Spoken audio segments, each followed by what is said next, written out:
Namo tassa bhagavato arahato sama sambuddhassa.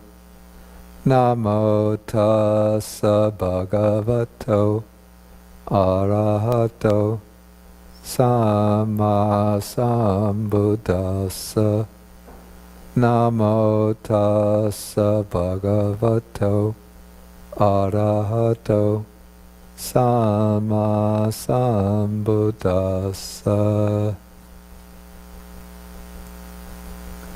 Okay, good morning everybody, and welcome to the beginning of this is the spring 2015 semester.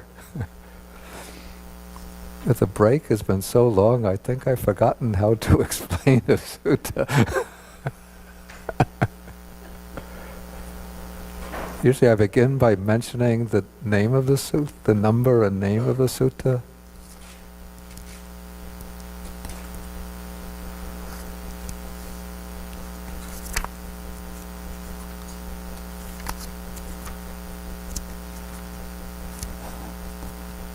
Okay, so we are doing this time, it will be Sutta number 125 in the Majjhima Nikaya.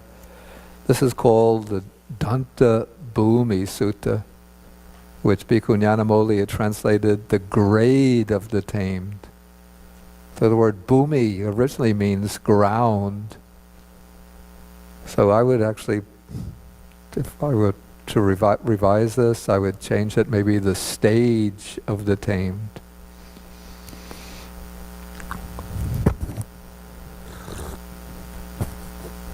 Okay, so the sutta begins on an occasion when the Buddha is living in Rajagaha, and at this time there was a novice whose name is Achiravatta. I don't think he's mentioned any place else in the sutta, in the Nikaya, so he doesn't play a very prominent role. So it said that he was living in a forest hut, and then the prince named Jayasena, according to the commentary, he was the son of King Bimbisara, who was the king of the state of Magadha. He was taking a walk for exercise, and then he came across the novice Achiravatta. They exchanged courteous greetings. And then the prince presents a certain question, or he makes a certain statement to the novice. He says, I have heard that a monk who abides here diligent, ardent, and resolute can achieve unification of mind. The Pali expression that's used here is chittas ekagata. Chitta, of course, means the mind, and ekaga means one-pointed. So ekagata is one-pointedness of mind. So unification of mind is a little bit vague, since if you're not completely distracted, you could say, I have a unified mind. But chittas ekagata means the ability to bring the mind together so that it's focused consistently on one point. Okay, so then the novice confirms this and says, that is so, that is so. A monk who abides here diligent, ardent, and resolute can achieve unification of mind. Okay, then the prince asks the novice to please teach me the Dhamma as you have heard it and learned it. Mastered it is too strong. This is a novice. Maybe he's not a master of the Dhamma, but he's learned some Dhamma. Okay, so then first the novice refuses. He says, I won't teach you the Dhamma as I have heard it and learned it. For if I were to teach you the Dhamma as I heard it and learned it, I think the Pali would actually be translated, you might not understand you might not understand the meaning of my words. This is what is called the optative, which could be translated in either way. Now I would prefer you might not, because it's not so certain. You would not means surely you won't understand. But you might not means maybe you won't understand.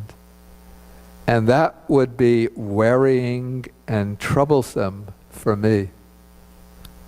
Now, what strikes me as interesting is that the Pali here uses exactly the same words. If you remember, or you're familiar with this scene that takes place, it's recorded in Sutta number 26. After the Buddha achieves enlightenment, and he's still sitting in the area of the Bodhi tree, and then he's reflecting, should I or should I not teach the Dhamma to the world? And then he considers that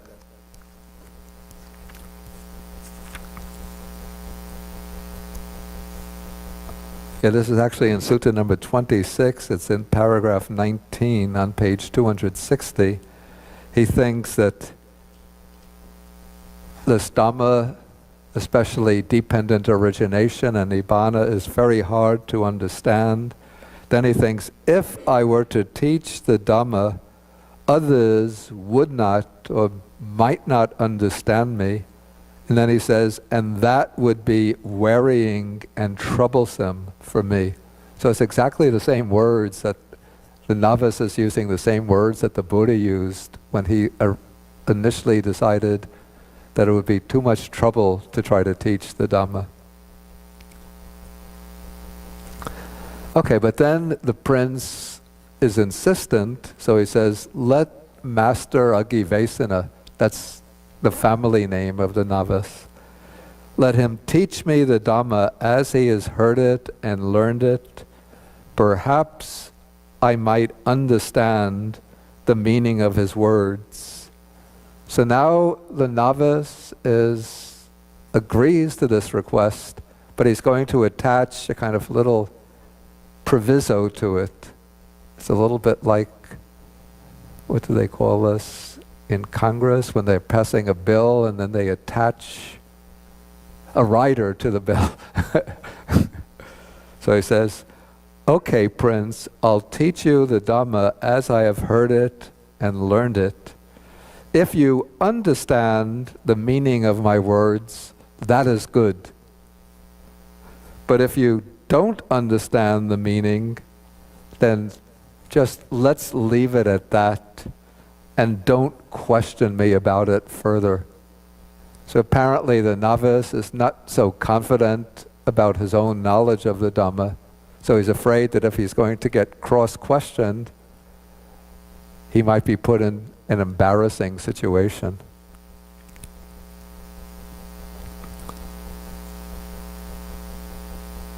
Okay, so the prince agrees to this condition, and then the novice starts to teach. So he gives some teaching, the content isn't recorded here, but when he finishes speaking, then the prince breaks out in a very rude, aggressive, provocative way. So he says, it's impossible, Master Agivesana. It cannot happen, it's inconceivable that if a monk dwells here diligent, ardent, and resolute, he can achieve cittase kagata. He can achieve one-pointedness of mind. Okay, and then having made that outburst, then he just gets up from his seat and leaves. He doesn't even give the novice a chance to respond to that. Okay, then sometime later, the novice goes to the Buddha, pays homage to him, and then he reports this whole conversation to the Buddha. Then the Buddha, he makes a very important statement here. He says,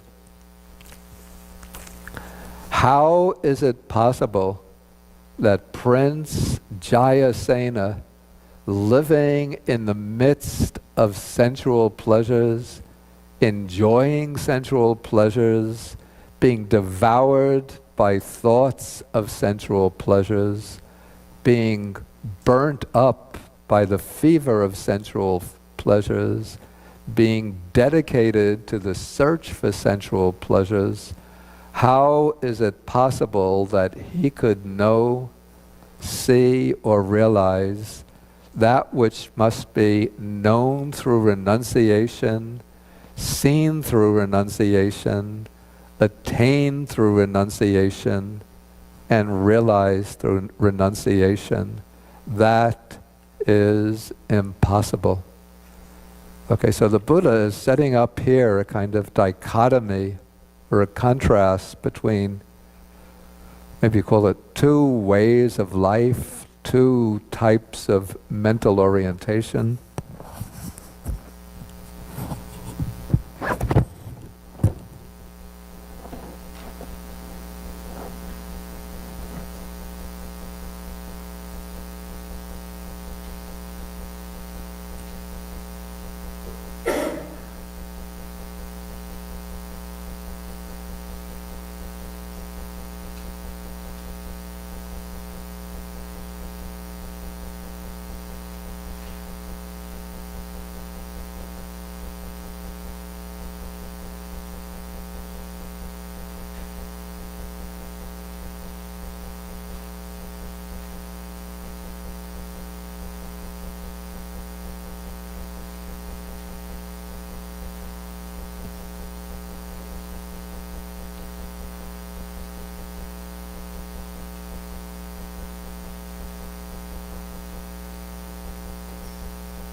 And there might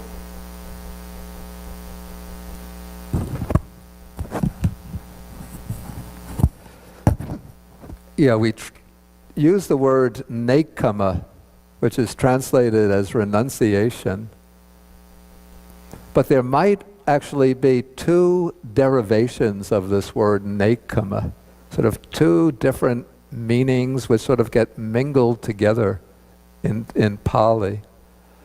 You see, actually I think it's sorry.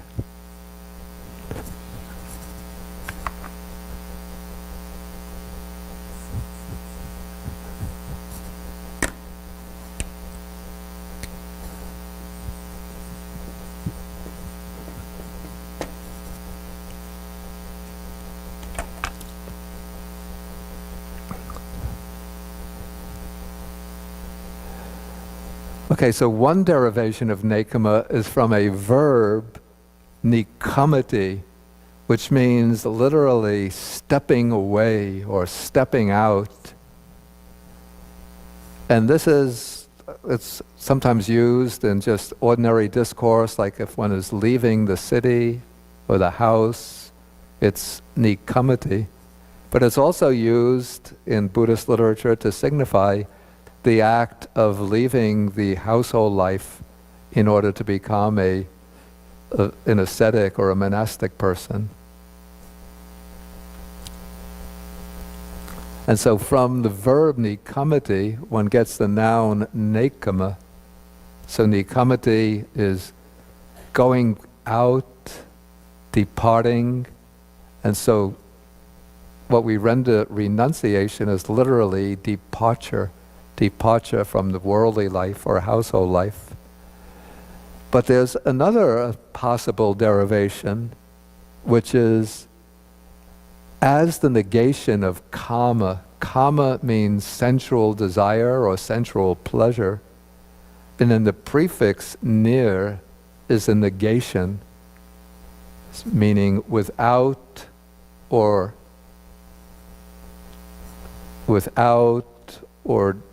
devoid of.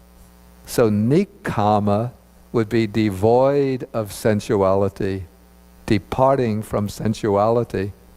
And from this, the word nekama can be derived. So nekama is renunciation, both in the sense of stepping away or departing from the worldly life, And it's also nekama, renunciation, in the sense of nikama, leaving behind sensual pleasures. And so what is meant by one-pointedness of mind or unification of mind is the same thing that we also call in the Buddhist literature, we call it samadhi, concentration, collection of the mind. And particularly it would be referring to the more eminent forms of samadhi, which are the jhanas, the meditative absorptions. So it's a state in which the mind is completely unified on its object without any discursive mental activity, wandering thoughts, upsurges of emotion, distracting emotions, but the mind is just steadily, undistractedly focused, absorbed in its object. So sometimes we translate this as meditative absorption. And so now Prince Jayasena, apparently as a prince, he's living a life of luxury and enjoyment in the palace. And yet somehow, based on his own experience, he thinks he's the great authority. So he can say, it's impossible, it's inconceivable that anyone can experience and enjoy perfect unification of the mind. Okay, but the Buddha points out that in order to enjoy this unification of the mind, it's important to fulfill the preliminary conditions, which it doesn't necessarily mean that one has to renounce in the sense of becoming a monk, because there are also lay people who experience the jhanas, but one has to have the disposition, the inclination, the bent of the mind to depart from sensuality. And under sensuality, we could see sensuality or sensual enjoyment as being just the kind of first member of the set of the 5 hindrances. So in order to experience one-pointedness of mind, one has to overcome the 5 hindrances of sensual desire, ill will, dullness and drowsiness, restlessness and remorse, and doubt. And so if one is living in the midst of sensuality, enjoying sense pleasures, then the mind is going to be prone not only to sensual desire, but when one is frustrated in one's sensual longings, then there'll arise anger and ill will, and the mind will get buffeted also between restlessness and dullness.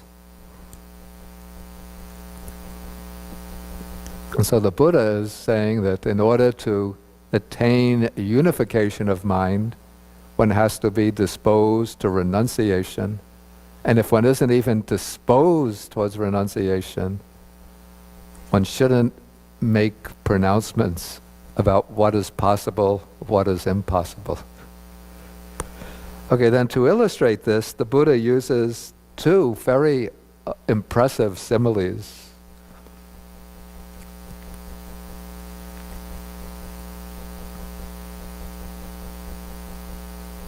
Okay, first, he takes an example of we have a pair of animals. They could be elephants, horses, or oxen.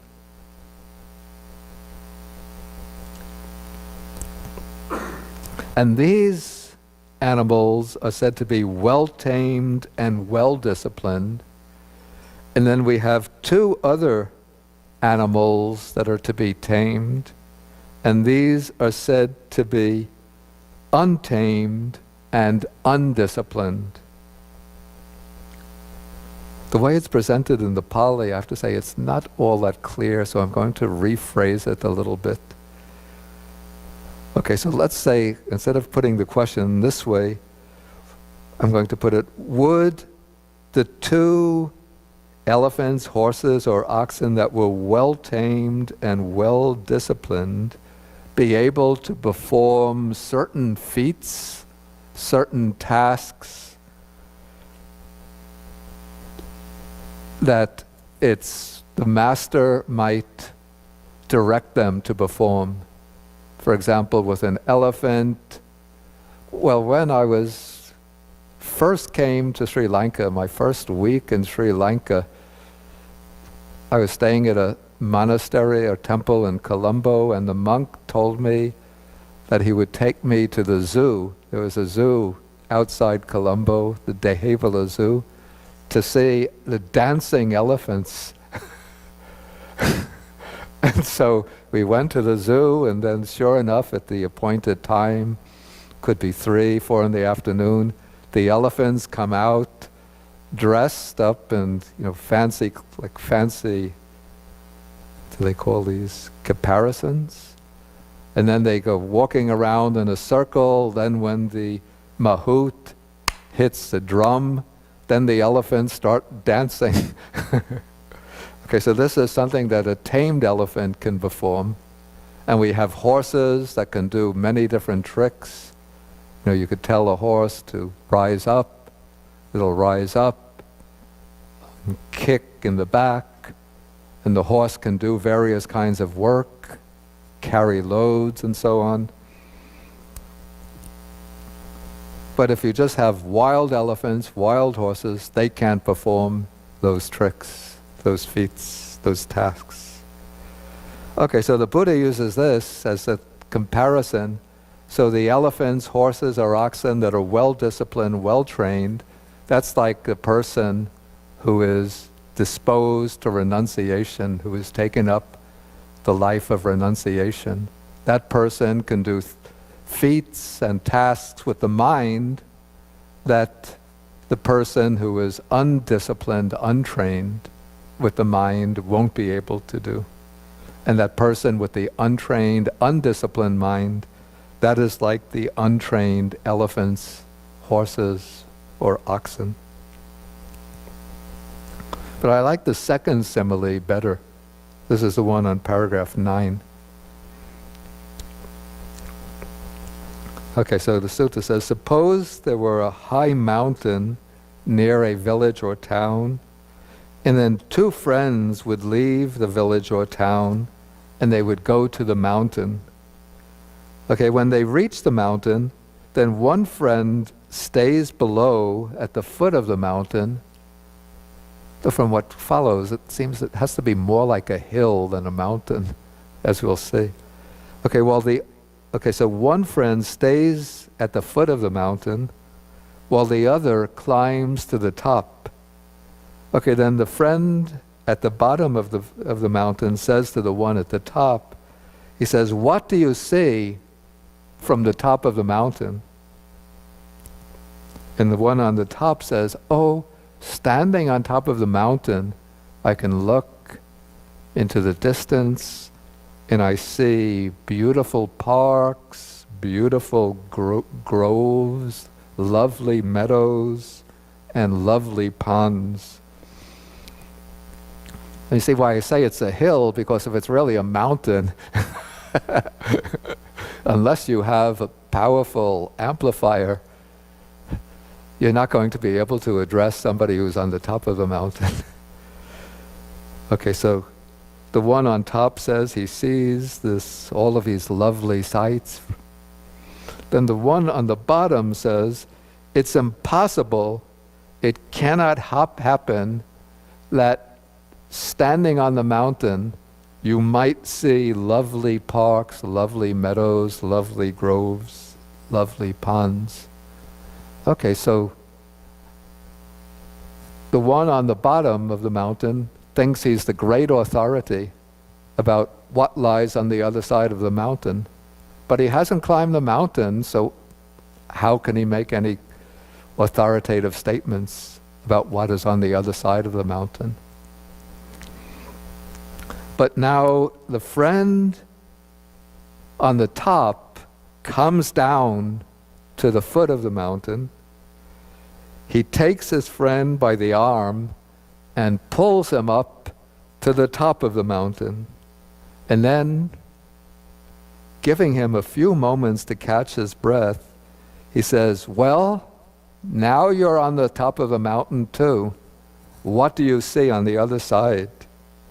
And then the other friend now has to admit, "Well, standing here I see lovely parks, lovely groves, lovely meadows, lovely ponds."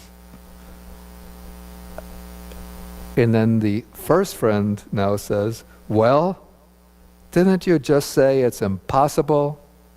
It cannot happen that from the top of the mountain we might see these lovely sights?" And then the first friend, or the friend from the bottom of the mountain, now has to admit that I couldn't see them because I was obstructed by this high mountain. Okay, so now the Buddha applies the simile to this Prince Jayasena, and he says, "So Prince Jayasena is obstructed, hindered, blocked, and enveloped by a still greater mass, that is, the mass of ignorance." And so he was obstructed by ignorance, and I would also say he was obstructed by his involvement with sensual pleasures. And so since he's living immersed in sensual pleasures, how could he know, see, or realize that which has to be known and attained through renunciation, through the departure from sensual desires?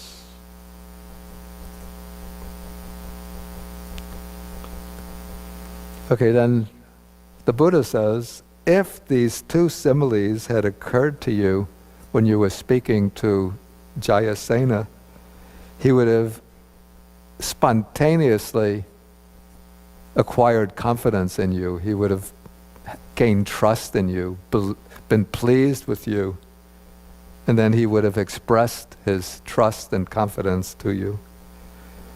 But then the novice says that, how could these two similes have occurred to me, since they've just occurred to the Blessed One himself spontaneously, that's right on the spot, and they've never been heard before?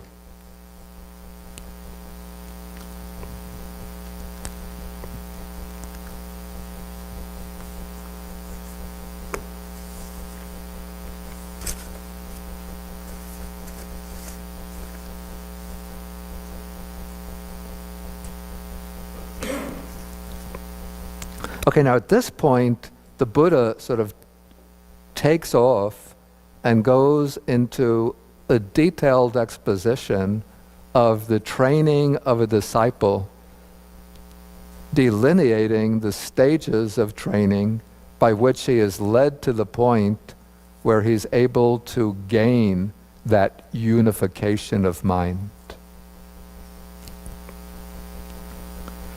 And there's a Chinese parallel to the sutta.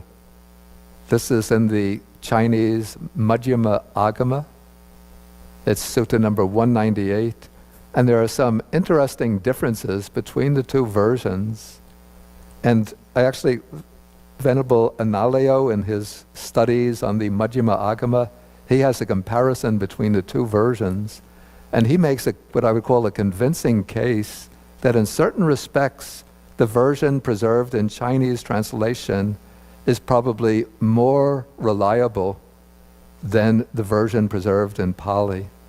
For certain reasons, I'll bring those reasons up as we go along.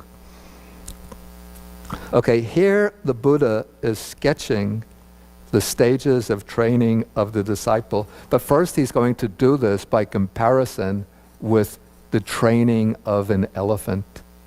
And this would be something that would be quite familiar to an audience in northern India. The Buddha would have experienced this himself when he was living as a layman in the palace. Since it was common in India in Sri Lanka to have elephants brought out from the forest, from the jungle. Then they have to be trained in a systematic way and tamed so that they could perform many different tasks. Not only dancing in a zoo, but they do a lot of labor. You know, in ancient times they didn't have trucks and bulldozers. So to get this heavy work done, like transporting logs over long distances, you don't have a big truck to put them on. But you get the elephant, the tamed elephant, the lumberjack will cut the trees, but to transport the trunks a distance to construct a building, the elephant is brought along, and the elephant uses his trunk. He wraps his trunk around the trunk of the tree, and then carries the trunk of the tree a long distance, and then drops it where the master wants it to be deposited. And elephants in the wild, I don't have first-hand experience with wild elephants, but they're said to be, they can become very dangerous animals. They can be very, very wild and destructive. So one has to know how to catch an elephant, how to tame it, how to train it step by step. And how the Buddha, if he was really a prince, would have known all of these steps, it's quite amazing. But he must have picked them up either by hearsay or by personal observation. Okay, so it starts when a king addresses the elephant woodman to go into the jungle and to catch an elephant. So he says, when you see a forest elephant, bind him by the neck to the king's elephant. So this is the strategy. We have an elephant that's already tamed, and that elephant is brought into the forest, and we're going to use that elephant as a decoy to attract the wild elephant and use him as a kind of anchor in order to hold down and to begin the training of the wild elephant. Okay, so the elephant woodman mounts the king's elephant, enters the forest, and when he sees a wild elephant, he binds him by the neck to the king's elephant. And then the king's elephant, guided by the woodsman, leads the wild elephant out from the jungle into the open. Okay, so in this way it is said, a forest elephant comes out into the open, for the forest elephant clings to or longs for the woods. So this is like the first step in the training, is to bring the wild elephant out from the forest into the open. But while he's brought out into the open, he's still longing to return to the forest and struggling to get back into the forest.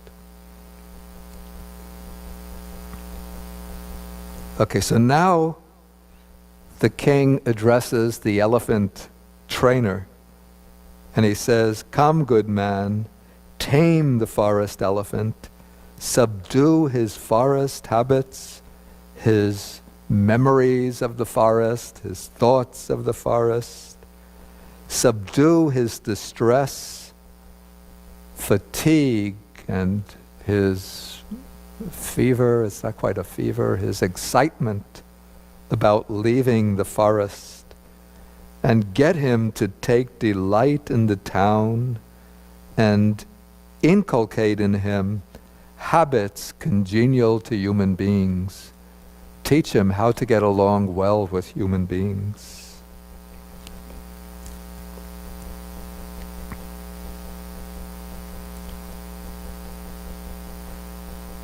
Okay, so the elephant trainer says, "Yes, sir." Okay, then he plants a large post in the earth, and he ties the forest elephant to it by the neck, in order to subdue his forest habits and to train him so that he's able to get along well with human beings.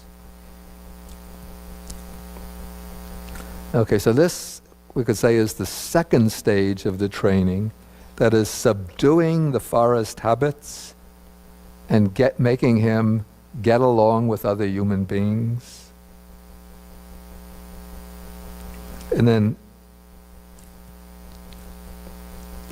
then this is to be done by binding him to a post which is deposited or planted deep in the earth. And that post has to be planted very deeply, because a powerful elephant, by using the full might of his body, can tug and push and pull up the post from the earth. And we have to bear in mind that these are going to be analogies for the stages in the training of a person, particularly the monk, to be able to gain unification of mind. Okay, then the elephant tamer addresses the elephant with pleasant words. He speaks to him in ways that are gentle, pleasing to the ear, lovable, that go to the heart, courteous, desired by many, agreeable to many. Good morning, elephant. How are you today? Are you enjoying the scenery here in the town? Maybe we all love you. We want you to become a member of our community.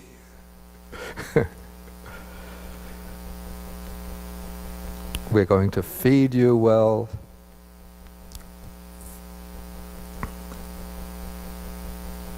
Okay, so when the elephant starts to quiet down and become subdued, to become tame, then the elephant trainer will reward him with fodder and water.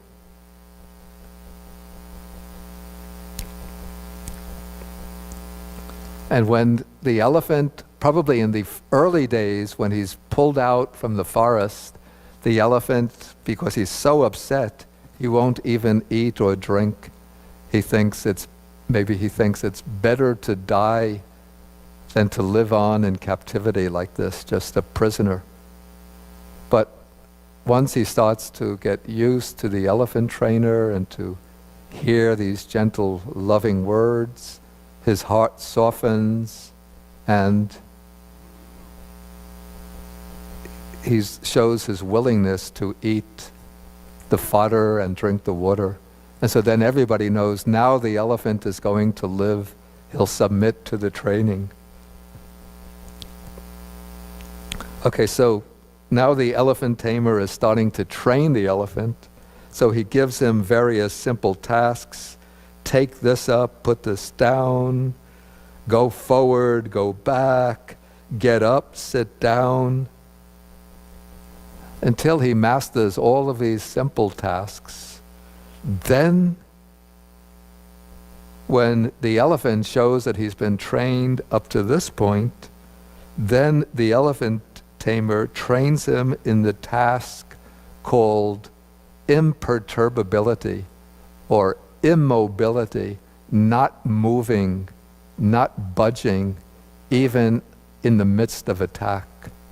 Apparently, this elephant is being trained not for ordinary tasks, but to become a war elephant, because the kings would also use elephants as vehicles in war.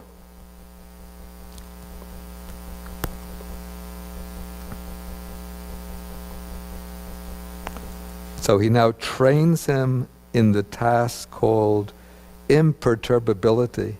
And here the Pali says, he ties a giant plank to his trunk. I think if I remember, the Chinese version says that the elephant trainer actually ties down his 4 limbs, the 4 legs. Okay, then a man with a lance sits on his neck. Men with lances surround him on all sides, and the elephant tamer stands in front of him holding a long lance pole. Okay, when the elephant is being trained in the task of imperturbability, he does not move his forelegs or his hind legs. He does not move his forequarters or his hindquarters. He does not move his head, ears, tusks, tail, or trunk. And now the king's elephant is able to endure blows from spears, blows from swords, blows from arrows, blows from other beings, and the thundering of drums, kettle drums, trumpets, and tom-toms. That would be the scene that he would experience in the midst of the battlefield. And so now it's said that the elephant, being rid of all faults and defects, purged of flaws, is worthy of the king, in the service of the king, and he is considered one of the factors, one of the excellent factors of kingship. Okay, so now this long passage on the training of the elephant, this is all being sort of set up as a parallel or an analogy against which the Buddha is going to depict the stages in the training of the monk. Okay, so here the Buddha begins, this is the standard sequence on what is called the progressive or graduated training. So it begins when the Buddha appears in the world. He teaches the Dharma. Some young man of good family hears the Dhamma, gains faith in the teaching, shaves off his hair and beard, and puts on the ochre robes and goes forth into homelessness. So this is all being implicitly described, this is all being implicitly set up as the parallel or application to the example of how the elephant in the forest is caught and pulled out from the forest into the open. So here we have either the Buddha or a disciple of the Buddha or someone in that lineage coming from the Buddha teaches the Dhamma, and then someone, so that person, whether the Buddha or the disciple teaching the Dhamma, this is like the trained elephant, and he's going out into the world and teaching the Dhamma. That's like the elephant woodsman going into the wood in order to catch the wild elephant. And the person living in the midst of the world, that is like who's going to be caught and trained, that is like the wild elephant. So then getting that person to shave off the hair and the beard, put on the yellow robes and enter the homeless life, that is like having the elephant come out from the forest into the open. So then it says, the text says, it is in this way that a noble disciple comes out into the open, for gods and human beings cling to the 5 objects of sensual pleasure.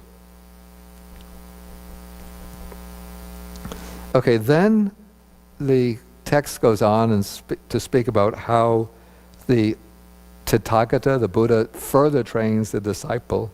First, he trains them in the sila, that is, in the principles of good behavior, good conduct.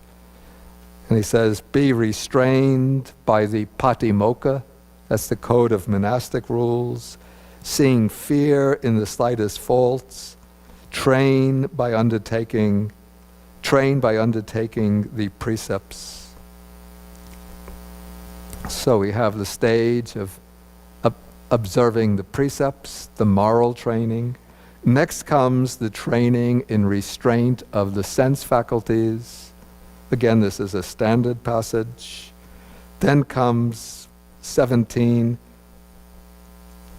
training in being moderate in eating and reflecting before taking food. Paragraph 18, we have the next task is the training in wakefulness. Be devoted to wakefulness. So spend the day walking back and forth and sitting. This is in meditation. Purifying your mind of obstructive states. In the first watch of the night, you continue with your meditation. Sleep in the middle watch of the night. In the last watch of the night, that is the pre-dawn hour of the morning, again, one gets up, continues the meditation. So this is the training in wakefulness. Then paragraph 19, we have the training in mindfulness and full awareness, or mindfulness and clear comprehension. This is practicing mindfulness and clear awareness in all activities in everyday life.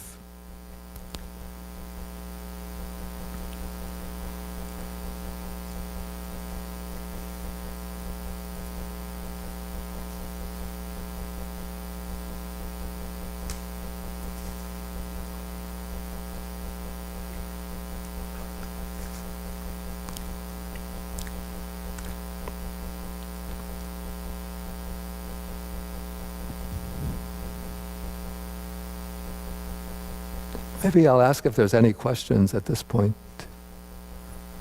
Yes, please. I just want to say that I'm going a bit quickly through these passages on the graduated training because we've covered them in other suttas in past classes in quite extensive detail. Testing.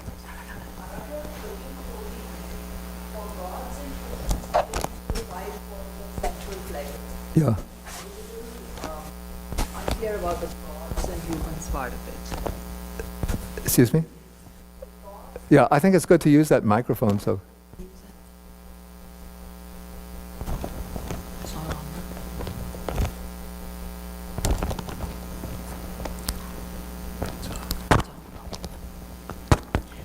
Paragraph 13-14. Yeah. The last line is, for gods and humans cling to the 5 chords of sensual pleasure. Yeah. So I was a little unclear about the gods and humans in the same phrase, and what is he referring to? Yeah, this is referring to, you see, in the Buddhist cosmology, there are, above the human realm, there are a number of celestial or heavenly realms which are inhabited by the beings who are called devas in Pali. And the devas is what is translated as gods. Now these gods in the heavenly realms, the devas, also have their own type of sensual pleasures. They're said to be subtler, more refined than the sensual pleasures in the human world, but they also enjoy beautiful sights, sounds, fragrances. I think they also have celestial food.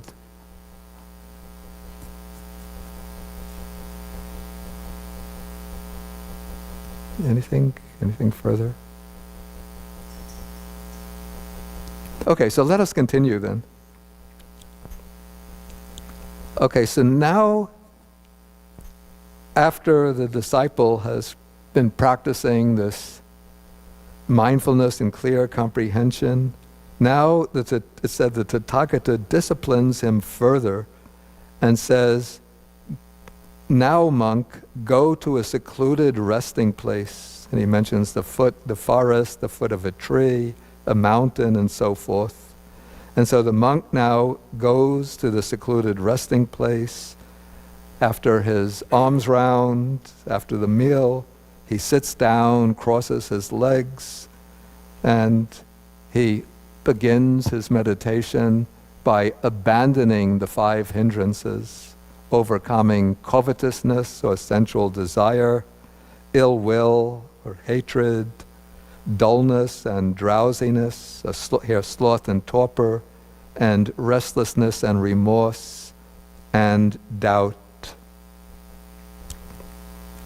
There's a little bit, I would say, here, what I call some element of incongruity or a little inconsistency, in that paragraph 18 speaks about the disciple as practicing wakefulness.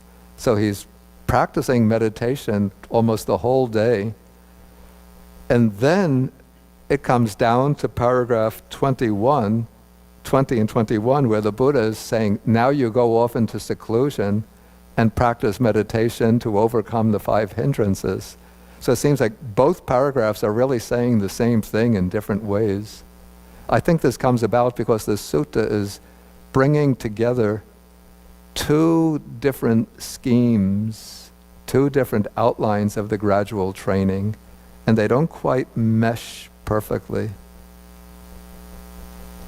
Like in the version that we get in Sutta number 27 and number 51, we don't have, it doesn't include the passage on wakefulness, because the wakefulness is actually what is being practiced when one goes to that secluded resting place.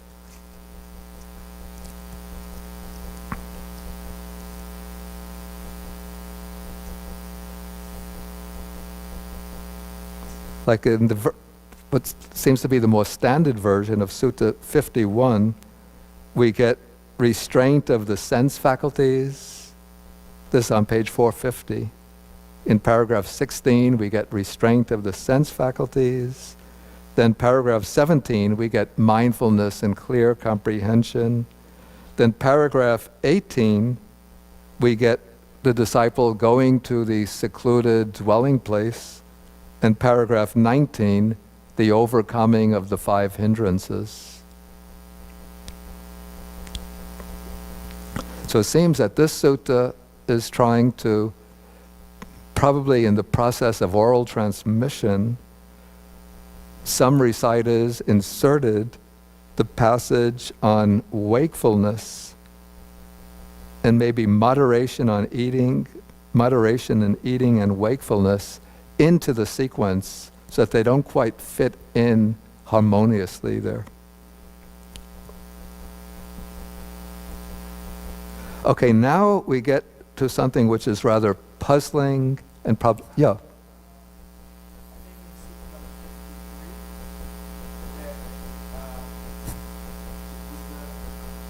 It's actually Ananda's.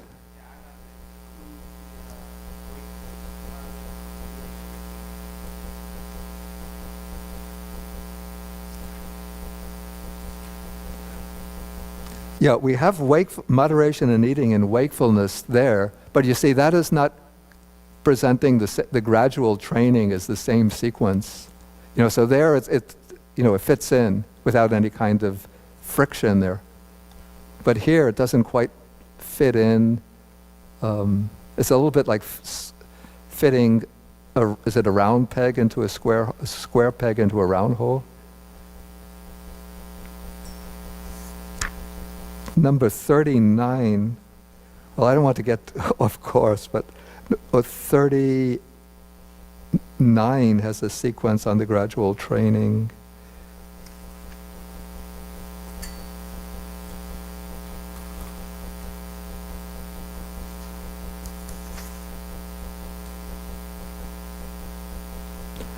Yeah, actually 39 has a sequence on the gradual training which is similar to the one in number 125. Okay, but now let us continue. This is where we get a rather unusual passage. With number 22, we read, having thus abandoned these 5 hindrances, imperfections of the mind that weaken wisdom, he abides contemplating the body as a body, ardent, fully aware and mindful. He abides contemplating feelings as feelings, mind as mind objects as mind objects, dharmas as dharmas, ardent, fully aware and mindful, having put away covetousness and grief for the world. And then we have this compared to the way the elephant tamer trains the elephant by binding it to a post in the ground. So he says, just as the elephant tamer plants a large post in the earth and binds the forest elephant to it by the neck in order to subdue his forest ways, so these four foundations of mindfulness are the bindings, or we could even say the post, for the mind of the noble disciple in order to subdue his habits based on the household life, to subdue his memories and intentions based on the household life, to subdue his distress, fatigue, and fever based on the household life, in order that he may attain the true way and realize Nibbana. So what's extremely unusual in this sutta is for the practice of the four foundations of mindfulness to be introduced after the abandoning of the five hindrances. Because elsewhere, in other suttas, the practice of the four foundations of mindfulness is presented as one of the ways for overcoming the five hindrances. So this is what raises some suspicion that what has taken place in the transmission of the sutta in the Pali tradition is that passages from other suttas have been inserted into the sutta in a way which doesn't quite fit. And then the stages, as I said, that there's a Chinese parallel to the sutta. This is Madhyama Agama number 198. And that presents the stages of training in this way. After the introductory passage on the appearance of the Buddha in the world and his teaching the Dhamma, and then the disciple goes forth into the monastic life. His training is stated very simply as he guards his behavior of body, speech, and mind, and purifies his livelihood.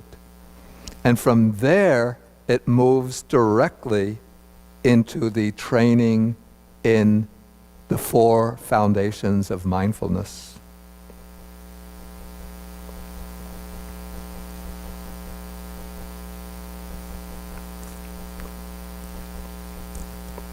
So this is the way it goes in the Chinese translation.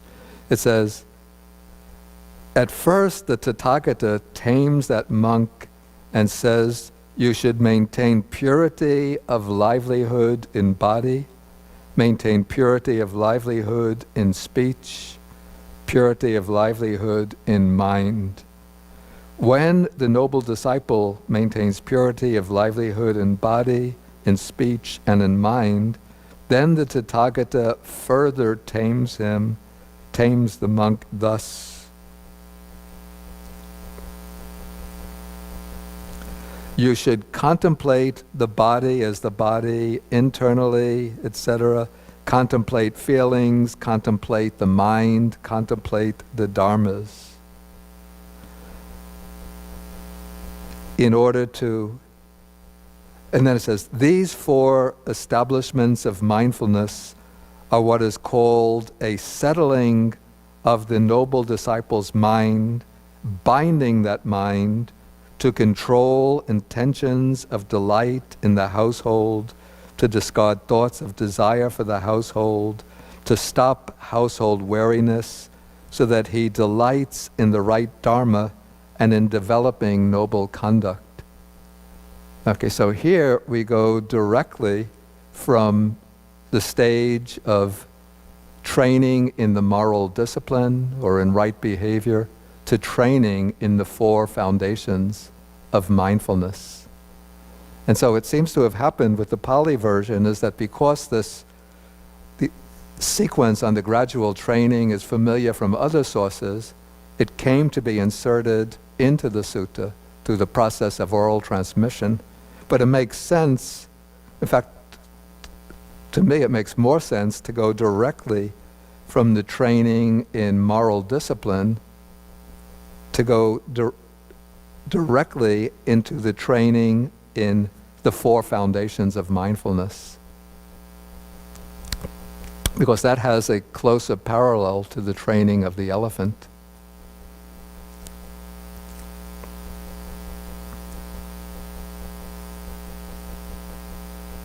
Okay, then paragraph 23 applies the simile of how the elephant trainer plants the post in the earth and binds the elephant to it, to the way the 4 foundations of mindfulness serve to bind the mind of the noble disciple and to help the disciple overcome the thoughts the thoughts run back to the worldly life. And this is quite, natural in the process of training, by the way. When first leaves the household life to become a monk or a nun, the mind will be thinking about all of the enjoyments that have been left behind.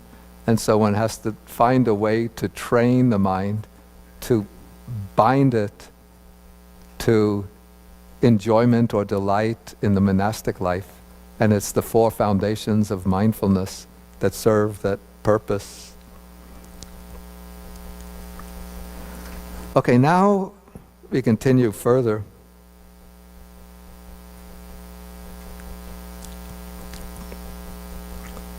Okay, now the Tathagata disciplines the disciple further. He says, "Come, monk, dwell contemplating the body as a body, but do not think thoughts of sensual desire.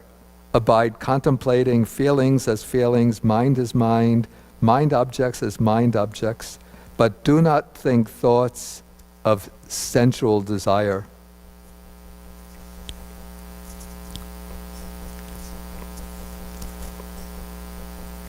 Okay, so this is indicating how one overcomes the 5 hindrances through the practice of the 4 foundations of mindfulness.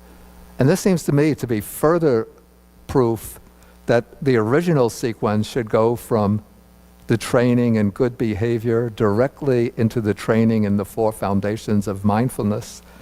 Because in the Pali version, the abandoning of the 5 hindrances was already mentioned. And the first of the 5 hindrances is sensual desire.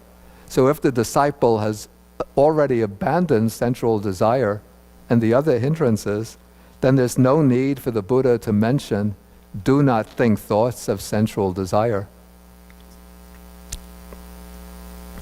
But because the Buddha is mentioning this, this indicates that at this stage for the disciple, the 5 hindrances are still present. So his mind is tied down to the 4 foundations of mindfulness, but thoughts of sensual desire and also the other types of hindrances will arise. Thoughts of ill will, dullness and drowsiness, restlessness, doubt. But as, excuse me, as one goes on contemplating in accordance with the 4 foundations of mindfulness, then the mind settles down, becomes quiet, is able to overcome distracting thoughts, and in this way, one eliminates the 5 hindrances. Okay, now we come to another interesting and controversial passage in this sutta. This is paragraph 25. It says, "With the stilling of applied and sustained thought, he enters and abides in the 2nd jhana, the 3rd jhana, the 4th jhana." Why should this be such an unusual and controversial passage? Exactly. We don't see mention of the first jhana here. And on the basis of this passage, I know some people argue this is proof that the practice of the 4 foundations of mindfulness takes place in the first jhana, or that when you're practicing the 4 foundations of mindfulness, that is the equivalent of the first jhana. And therefore, they argue, in order to practice the 4 foundations, because the 4 foundations of mindfulness comes here rather than the first jhana, this shows that the 4 foundations of mindfulness is the equivalent of jhana, and therefore you can't practice the 4 foundations of mindfulness unless or until you achieve the jhana. So on this one very unusual, unique passage, it occurs only in this sutta, a lot of arguments are being built up on very momentous issues about the place, whether jhana is necessary or not, the relationship between jhana and the 4 foundations of mindfulness. But if we look at the Chinese version,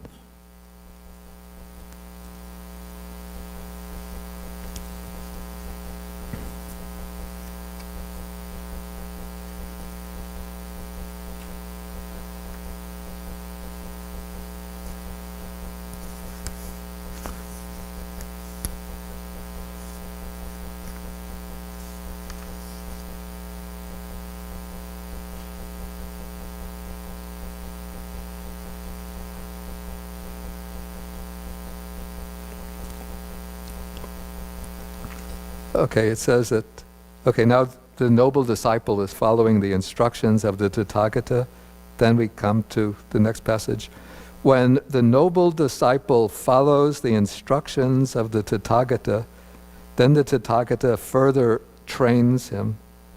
He says, you should dwell secluded from sensual desires, secluded from evil, unwholesome states of mind. Then there comes an abridgment, something to indicate the text is being abridged. And it just goes up and says, he attains and dwells in the 4th jhana, the 4th absorption.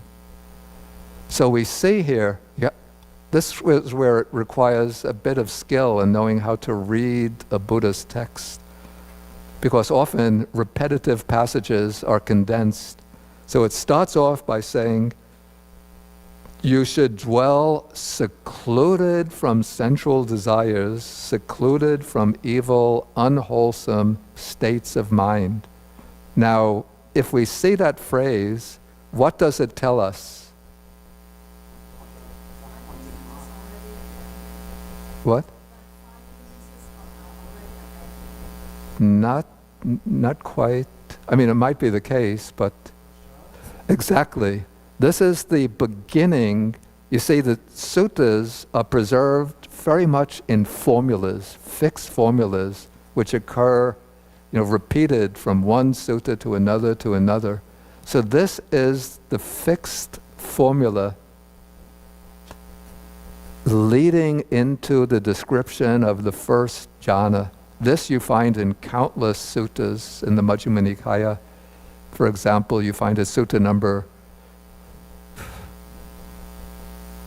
let's see where you begin, 6, 7, 8, 9, 1, 2, 3, 4. Yeah, you'll get it in sutta number 4, sutta number 19, 27, 50, 39, 51. Wherever you get the 4 jhanas presented, it begins with that little phrase, secluded from sensual pleasures, from unwholesome, from bad, unwholesome states of mind. Then it continues, he enters and dwells in the first jhana, which is accompanied by applied thought and sustained thought, which has joy and happiness born of seclusion. Then it goes on with the formula for the second jhana, third jhana, till you get the formula for the fourth jhana. But here, it's assuming that in the Chinese Majjhima Agama, that the full formulas would have occurred in earlier suttas. This is sutta number 198, very close to the end of the collection. And so it just uses the beginning portion of the first jhana formula, and then it ends by saying that he enters and dwells in the fourth jhana. So what you're getting here is just the normal, standard, ordinary, everyday formula for the four jhanas. So what must have happened with the Pali version of the sutta, I mean, you have to remember that the suttas are transmitted by oral transmission from generation to generation through memory and repetition.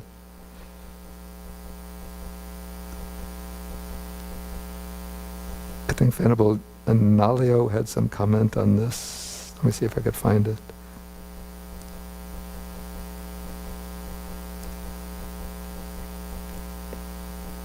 Yeah, he says, in sum, on evaluating the two possible ways of explaining the difference between the two versions of this sutta, regarding the first jhana, it seems probable that a loss of text has occurred in the Pali version, whereas the Chinese version appears to preserve the more original presentation that includes a reference to the first jhana.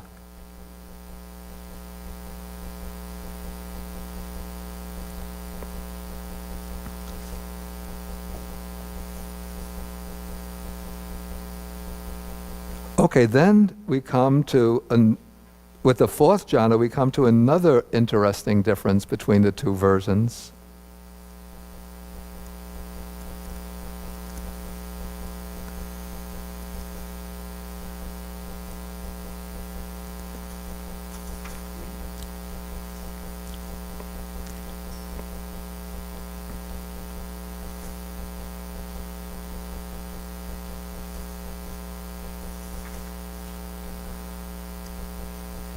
Okay, in the Chinese version, it said that, well, first in the Pali version, it goes on from the four jhanas, it goes on to the three, we call the three higher knowledges. The knowledge, the recollection of past lives, the divine eye that sees the passing away and rebirth of beings, and then the knowledge of the destruction of the defilements of the asavas. And then it says,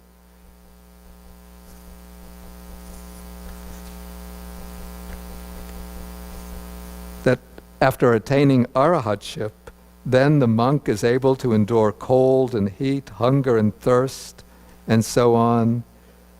He is rid of all lust, hate, and delusion, purged of flaws. He is worthy of gifts, worthy of hospitality, worthy of offerings, worthy of reverence, worthy an unsurpassed field of merit for the world.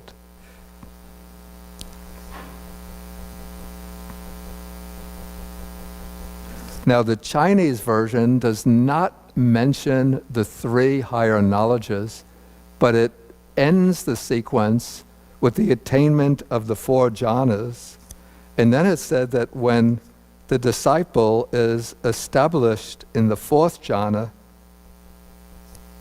then he is established in the state called imperturbability, which is the parallel in the training of the elephant, the last stage in the training of the elephant.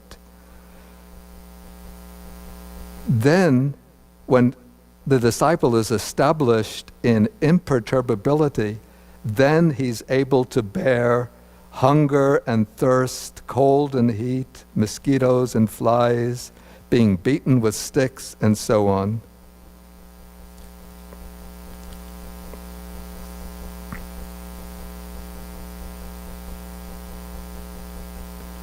And the Chinese version doesn't mention that the disciple has eliminated lust, hatred, and delusion, but it's said that he's simply discarded all crookedness, fear, stupidity, and deceitfulness. He's become pure, settled in dust, free from dirt, free from filth. He's fit to be praised, fit to be revered, respected, fit for offerings, an excellent field of merit for gods and human beings. So it seems that the Chinese version is actually following the analogy of the elephant more closely than the Pali version is. And then in the last passage of the sutta, we have the statement about the death of the king's elephant. So it said that when the king's elephant dies in old age, undisciplined and untamed, he dies an untamed death. If he dies in middle-aged, untamed and undisciplined, he dies an untamed death. If he dies when young, untamed and undisciplined, then he's considered a young elephant that has died an untamed death. And so now the Pali version says, if an elder monk dies with his taints undestroyed, with the defilements undestroyed, then he is considered an elder monk who has died an untamed death. If a monk of middle status dies with his taints undestroyed, then he is considered a monk of middle status who has died an untamed death. If a newly ordained monk dies with his taints undestroyed, then he is considered a newly ordained monk who has died an untamed death. And then the opposite is said for one who dies with his taints destroyed. Now what's interesting is that the Chinese parallel doesn't speak about a monk dying either with the taints undestroyed or with the taints destroyed. But he just speaks about the monk dying as having been tamed or untamed. So it says, a young noble disciple who dies well tamed is said to have died a well-tamed death. A middle-aged noble disciple, an old noble disciple who dies well-tamed is said to have died a well-tamed death, or to have died while being well-tamed. So nothing is said in the Chinese version about the eradication of the asavas, of the defilements. And so in this way, it seems again that it's closer to the parallel of the elephant. Okay, and that brings us to the end of the sutta.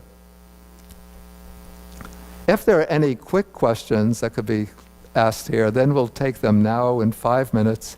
If there are longer, more complicated questions, we come back again after lunch. We'll come back at 12:30.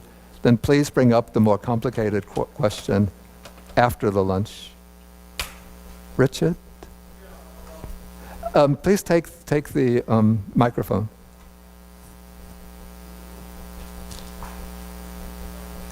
That's off. Yeah, it's working now. What? Oh, okay. Yeah, please. All right. On page 992, it stopped. Yeah.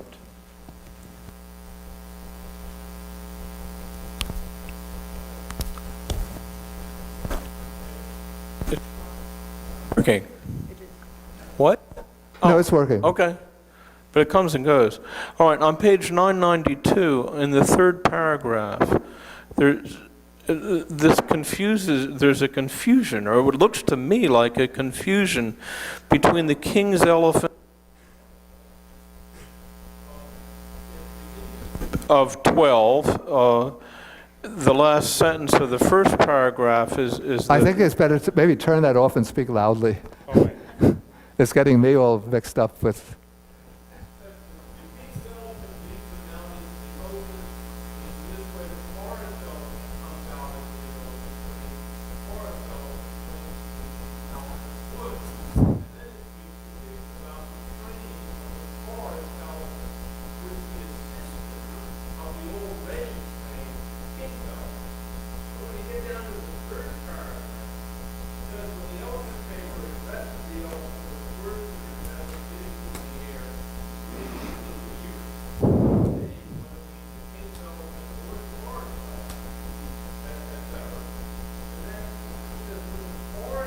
Mm.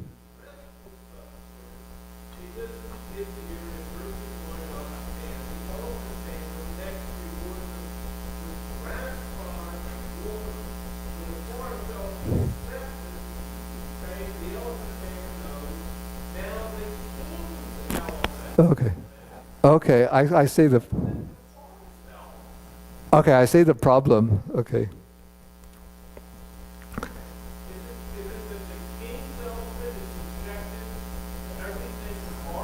No, no, no, no, no, no.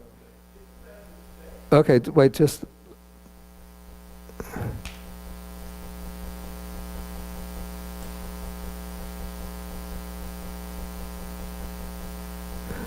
Okay, in the third paragraph, then the elephant tamer addresses the elephant with words that are gentle. I have to check on this. It could be that it's the forest elephant that's being addressed. It could be that just through an oversight, the word aranyika, forest, was overlooked in the translation.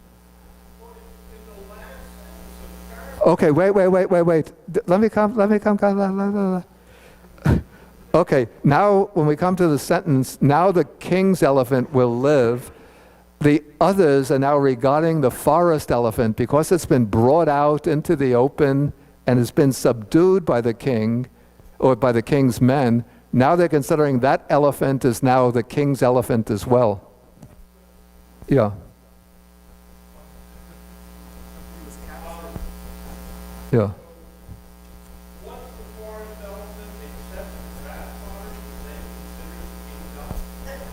This is the way the people are thinking about it, because he's been made the property of the king. He's been caught for the purpose of making him part of the. He has a lot of work to do. Kings have lots of elephants.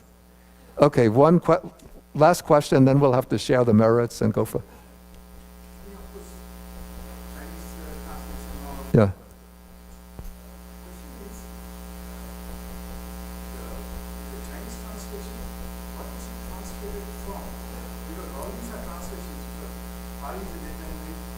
Yeah, yeah. Yeah, it would have been probably a Sanskrit. I mean, certainly a Sanskrit, whether it was a Buddhist, what they call a Buddhist hybrid Sanskrit, or, yeah, probably some form of Buddhist hybrid Sanskrit.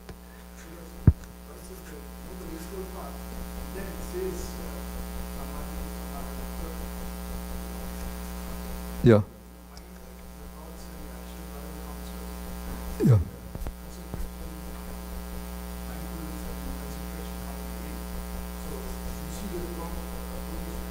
Yeah.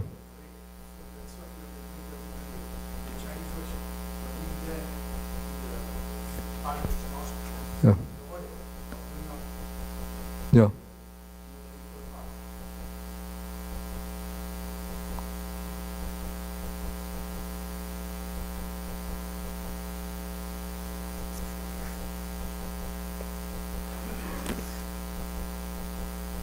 Yeah, anyway, I think the original language of this would have been a kind of Buddhist Sanskrit.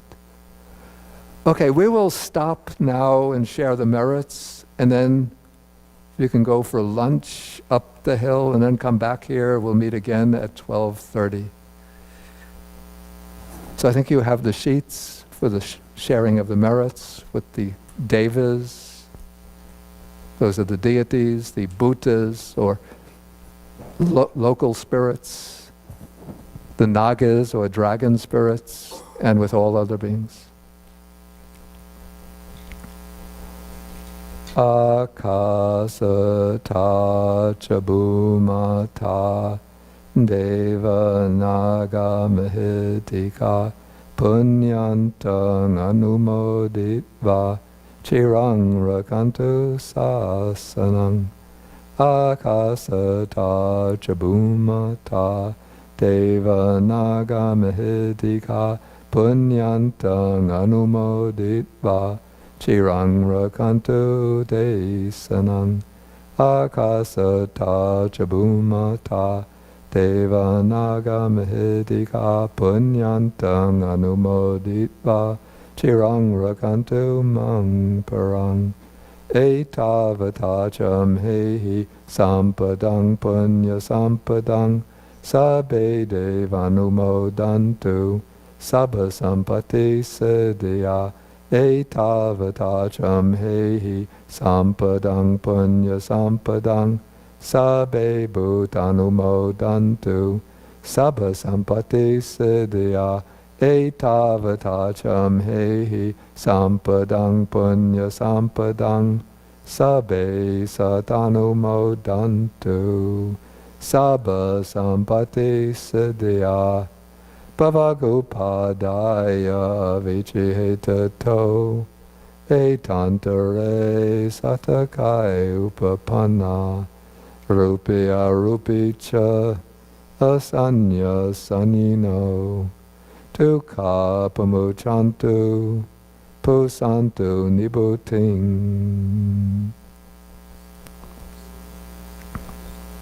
Okay, then we stand and we do 3 half bows to the Buddha.